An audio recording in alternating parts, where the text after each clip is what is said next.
Das and Jochen calculate that this lubrication effect accounts for about 10% of the increase in speed.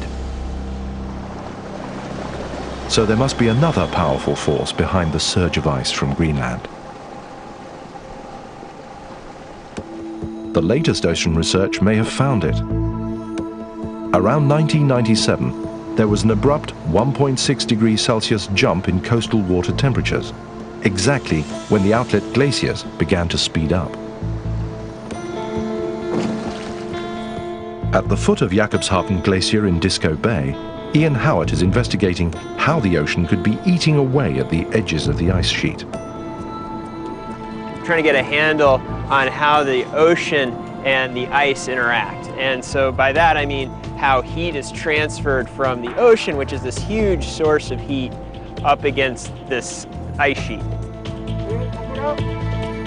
To figure it out, Howard is using a capsule packed with sensors that record temperature, salinity and depth at intervals going down 300 meters to the ocean bed.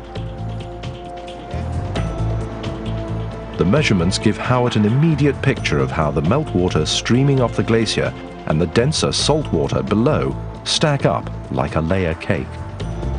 So this plot is showing the increase in temperature with depth.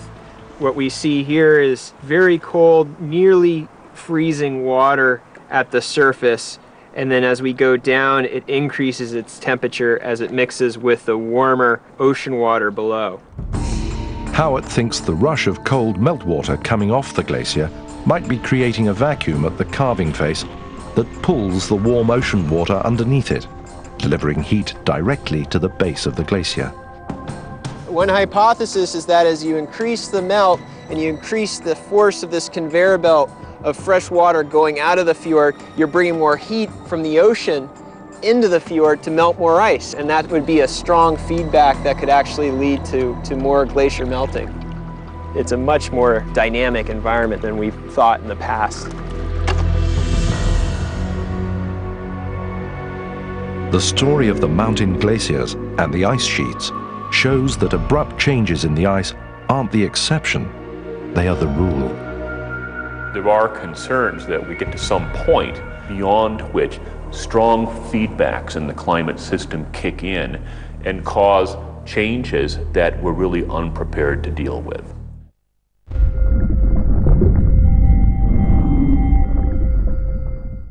Nat Geo Wild joins Michaela Strachan in this brand new series. I've got my hiding space. I've put my glasses on for protection. She tells real stories of real rescues in brand new Animal Rescue Squad. Next. It can take months of preparation and days to ascend. There is a line that once you've crossed over it, you really are beyond help. There will be hours in freezing temperatures. You begin to lose any touch with the reality of what's going on around you. But it only takes a second. Your judgment gets clouded. To let someone die. Yes, you're above 8,000 meters, but does it absolve you of being human? The Dark Side of Everest. Part of Everest No Turning Back. Sunday from 8 on Nat Geo Wild.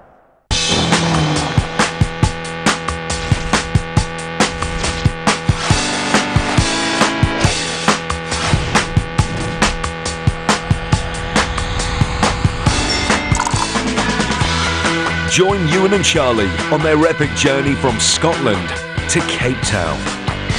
Look where we are, it's amazing! Catch the amazing moments of Long Way Down, brand new to Nat Geo Wild, weeknights at 9. A haunting voice echoes from the deep. The male humpback sings his song. But so little is known about these whales that even today no one knows why or what they're singing. We examine the latest theories from all over the globe to shed light on these amazing creatures. Nat Geo Wild's Thursday night premiere, Humpbacks Cracking the Code, on Nat Geo Wild.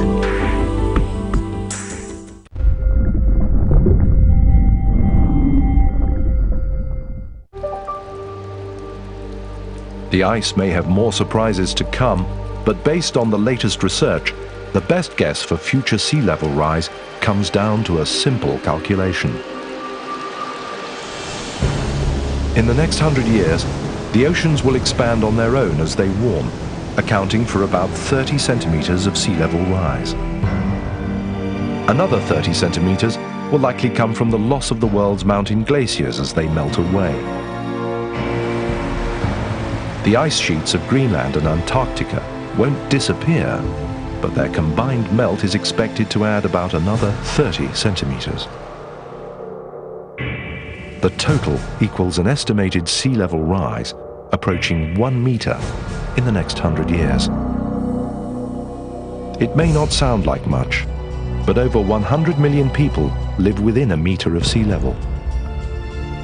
Cities around the world will spend trillions building up coastal defenses. Low-lying regions such as Florida, Vietnam, and Bangladesh will be devastated. Many island nations will cease to exist. The consequences will test our ability to adapt like never before. But it doesn't stop there. This is going to be one of the pivotal moments in human history. Ice is too important for us in terms of the climate of the planet, in terms of sea level, in terms of the fundamental operating systems of the planet for us to continue to ignore it.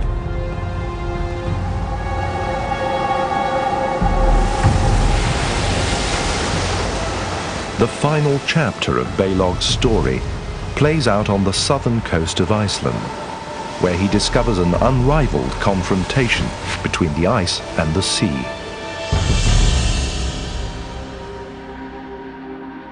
"8,000 years ago, the island was encased in ice. But now, the last remnant of its ice cap is quickly disappearing.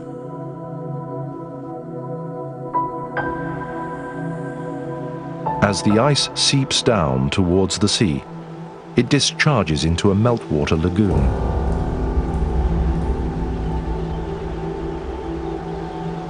Each day, the tide draws the icebergs out into the North Atlantic.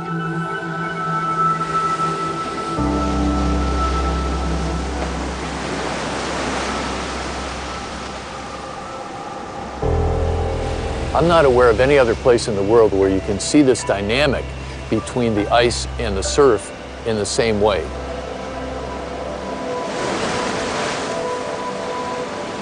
What I see in this ice is a unique sculpture by nature. Each one is a Hope diamond, you know, some really perfect, pure manifestation of form and color and texture.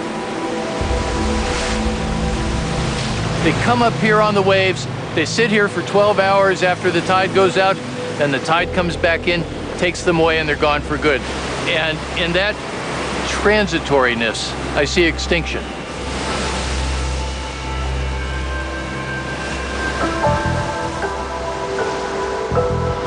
Our brains are programmed to think that geology is something that happened a long time ago or will happen a long time in the future. We don't think that that can happen during these little years that we each live on this planet. But the reality is that it does.